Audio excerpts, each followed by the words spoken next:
Jim Kelly and Steve Young faced off in one of the most epic matchups of the decade. Two of the best quarterbacks of a generation. This was a showing of the NFL's best talent. Wait, what? Not the NFL? The USFL? Oh, so Young and Kelly started their careers in the competitor USFL league. Sports Illustrated said it was the greatest game no one ever saw. Less than 19,000 fans filled the 93,000 seats in the LA Coliseum. Steve Young had to lower his voice because he was afraid the defense could hear him calling the plays in the huddle. Given it was the USFL, not many people are going to tune in. But it didn't help that ABC was supposed to air the game, but chose to show Doug Flutie's first pro game instead. It wasn't even televised in the team's local markets, so quite literally nobody saw it. Steve Young's team, the LA Express, were in such financial mess they didn't even have an owner. They'd been taken over by the league. So what made this game so good? First, the obvious, two elite quarterbacks. Kelly ended up playing 11 years for the Bills, went to 4 straight Super Bowls, Bills fans I'll leave it at that, and went 48-13 in the regular season during that stretch. Steve Young spent a couple seasons with the lackluster Bucks, then joined the 49ers in 1987. By 1992 he was the starting quarterback and would become one of the best passers in NFL history, ultimately winning the Super Bowl in 1994.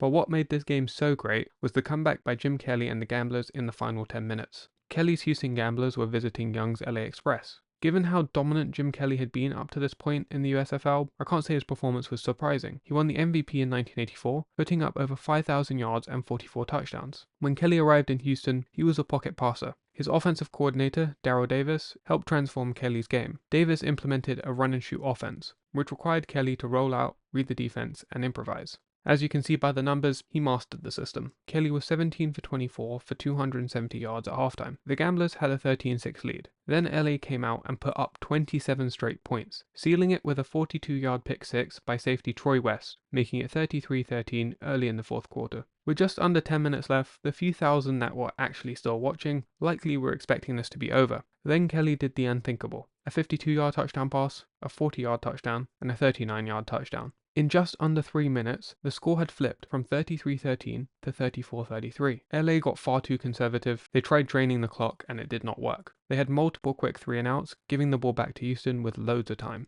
Kelly finished with 574 passing yards and 5 touchdowns, completing 65% of his passes. That would be the most passing yards in US pro football history, more than Norm Van Brocklin's 554 yards in 1951, and just 14 yards off Sam Echeverry's 586 yards in the CFL. I know it was the USFL, but still an impressive performance. Jim Kelly would have had even more, but the Gamblers were turnover happy this game, giving up 5. With just over a minute remaining, Steve Young would have one last drive to respond. He'd be sacked on first down, and then picked off the following play, sealing the game. Afterwards, Kelly said it was the best feeling of his life. A seriously impressive comeback that very few people saw.